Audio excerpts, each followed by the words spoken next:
9:52 minutos. Si sube. No, Si suben qué. no, si sube la No, Si suben, será si la siguen subiendo, Oye, mi amor, vamos pues tengo primero- 3 meses. Vamos primero con la marcha, Está bien, porque es verdad. después, Es pero verdad. antes de la marcha y antes de la tarifa, vámonos con el ex cónsul Buen amigo. haitiano en República Dominicana, el amigo Edwin Parizón. Hombre culto, delicado y de juicios muy preclaros. Sí, así es. Bienvenido, don Edwin Parizón. Bueno, muchísimas gracias, Domingo y Ricardo, y no sé quién más los acompaña en cabina, Aquí pero un está placer. Y a la recíproco. Sí, aquí está Federico Jovine y Francis Jorge, nuestros compañeros.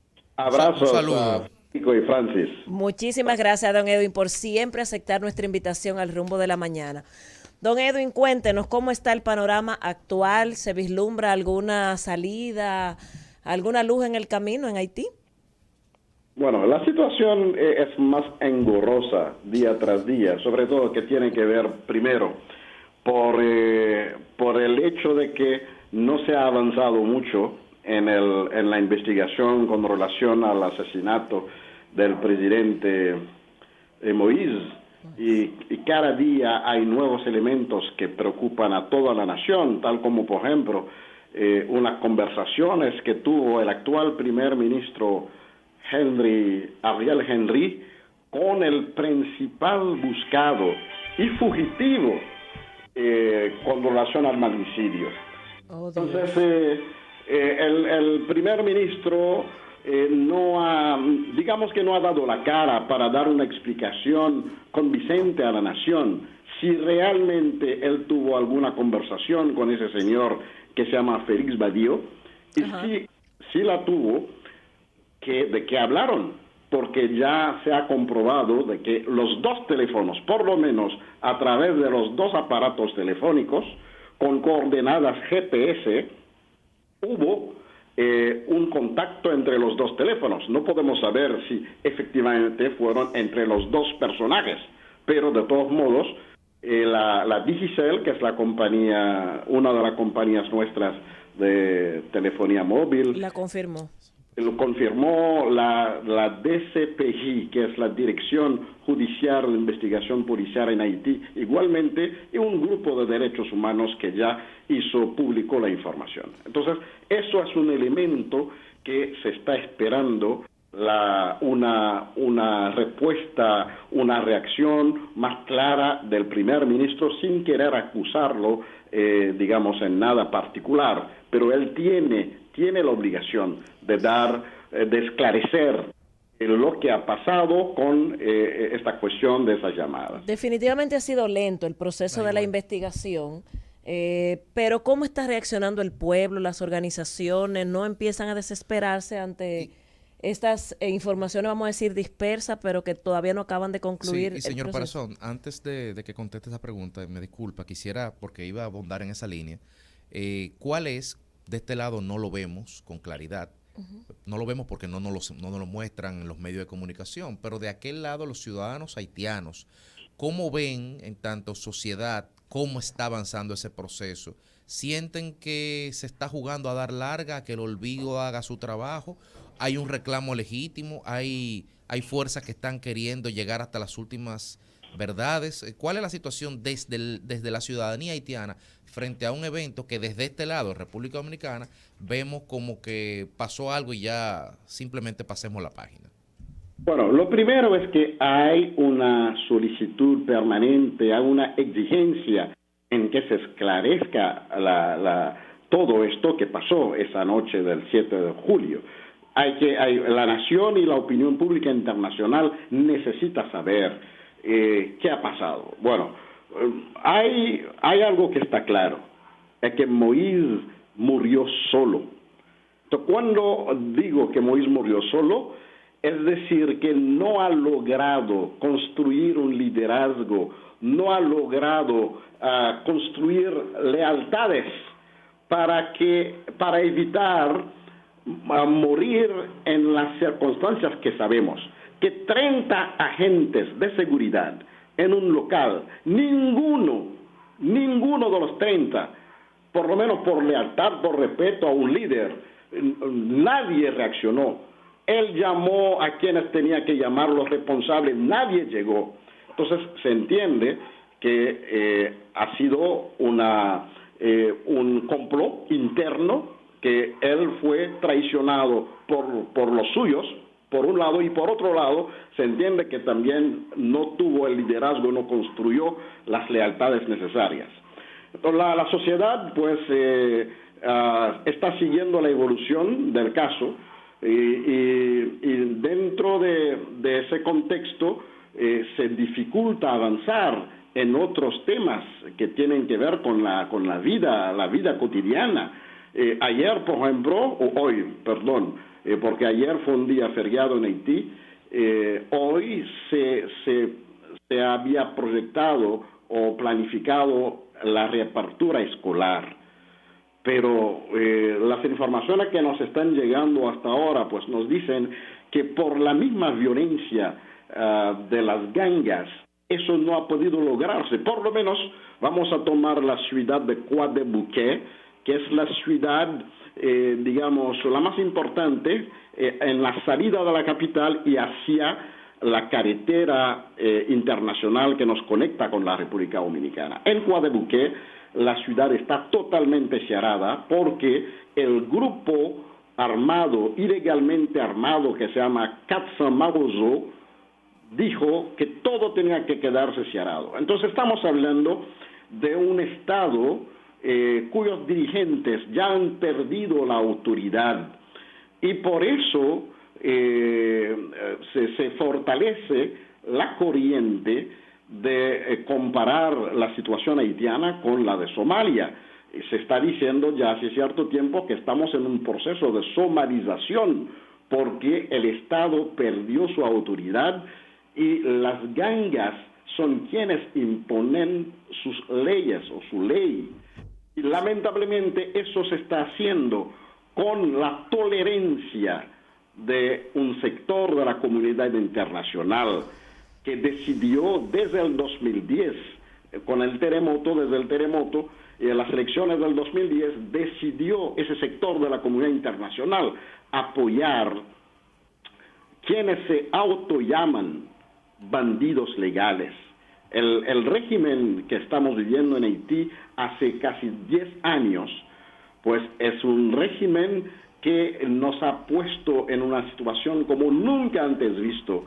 Y lo estamos diciendo ahora, que nunca se había visto un protagonismo tan claro y tan imponente de grupos armados en Haití.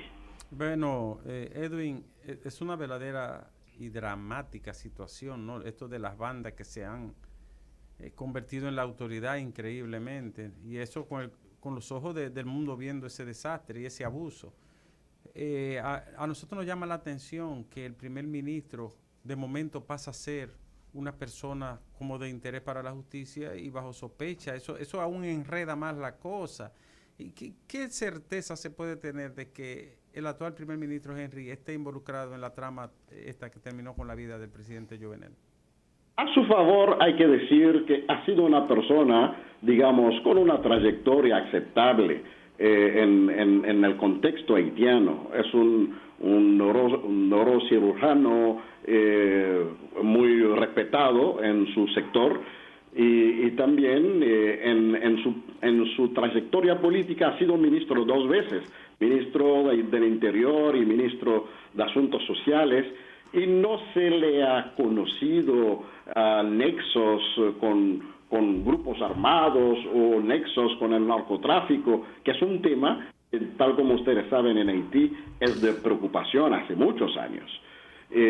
Por eso es una obligación para él explicar esas conversaciones, claro, o el contacto que los 2 teléfonos, el de Badiou y el teléfono de él, tuvieron en esa noche. Y pienso que hasta ahora mucha gente dudan de que pudiera estar implicado. Alguien como él, conociendo su trayectoria, lo dudamos. Yo personalmente lo dudo. Dudo que pueda estar envuelto en esto. Señor Parzón, sin ánimo de salir de la realidad insular del hermano país, pero yendo al continente, yo creo que es obligatoriedad hablar un poco sobre esa imagen horrorosa que el mundo contempló ayer, donde vimos a cientos de nacionales del hermano pueblo haitiano tratados de una manera que no nos atreveríamos a calificar aquí porque la literatura incluso es insuficiente para poder nombrar estos gestos. ¿Qué opinión le merece? ¿Cuáles son las consecuencias y las razones, sobre todo, de que se han manifestado de esta forma y se ha manejado esta situación de ese nivel? Condenable a todas las luces, condenable, inaceptable. Pero vamos a tratar de poner la cosa en su contexto. Lo primero es que estamos hablando de 17,000 inmigrantes. 14,000 haitianos, hay 3,000 de otras nacionalidades, hay chinos, hay pakistaníes, hay de otras africanos, hay de otras nacionalidades que hicieron la misma ruta desde Chile y desde Brasil. Se ha puesto un mayor énfasis con relación a los haitianos porque somos la mayoría y también por la situación política en Haití, pero nos solidarizamos con los otros inmigrantes que están padeciendo, están sufriendo las mismas tribulaciones y las mismas humillaciones que se está viviendo actualmente debajo del puente en Texas. Felizmente, la sociedad norteamericana, estadounidense, ha reaccionado y las voces que se han hecho escuchar, como el Washington Post, han sido duras con relación a la administración Biden. Una administración en la cual la misma comunidad haitiana tiene, digamos, 3 representantes en la misma Casa Blanca. Tenemos 3 haitiano-americanas que están en posiciones, digamos, muy ejecutivas, en altas posiciones. Karine Jean-Pierre, por ejemplo, es la portavoz adjunta de la Casa Blanca.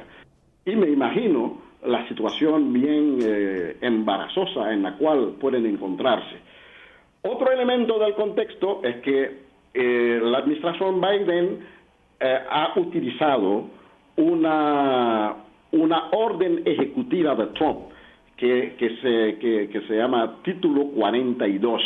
Y esa orden Trump lo tomó desde la aparición del COVID y de acuerdo a esa disposición, los inmigrantes indocumentados que llegan en cualquier frontera marítima, terrestre o aérea, tienen que ser devueltos rápidamente a su país. Sin embargo, en este caso, hay que decir que ha habido violaciones de las prácticas de devolución. Normalmente en las prácticas internacionales de devolución y repatriaciones, en esos casos, las personas tienen que ser devueltos o devueltas en el último país de donde vinieron, no en su país de origen. Y en este caso hay que decir que México ha demostrado una solidaridad extraordinaria porque oficialmente el gobierno mexicano ha dicho que está dispuesto a recibir a estas personas que están en la frontera. Así es. Bueno, y debió de ser así. No debió de, a menos que quienes están, porque después de pasar hay personas del grupo de los haitianos, que son 14,000, que pasaron 2 meses para poder llegar hasta la frontera. Y estamos entendiendo que a pesar de que México se ofreció, pero los pueblos fronterizos mexicanos están desbordados por esa situación. Así es. Habrá que buscar la manera desde el gobierno federal mexicano de ayudar a los pueblos fronterizos. Pero el último punto que quiero decir en este aspecto, y eso es los lazos, los nexos que hay entre migración y política. Tenemos que decir que el apoyo que ese sector de la comunidad internacional del cual yo hablaba ahorita y que lamentablemente forma parte de los Estados Unidos, el apoyo que ha dado al régimen PHTK durante 10 años un régimen que nos ha llevado al borde del abismo, ya estamos en el abismo. Ha sido uno de los elementos que tenemos que ver que han provocado esos flujos migratorios crecientes. Todavía hay compatriotas haitianos que están dispuestos a dejar Haití para buscar así otros... es. Señor Parezón, gracias Edwin. Muchas gracias por siempre atender nuestra llamada y ilustrarnos sobre estos temas tan complicados y de fondo tan humanos. Muchísimas gracias a usted. Siempre con mucho gusto, Domingo.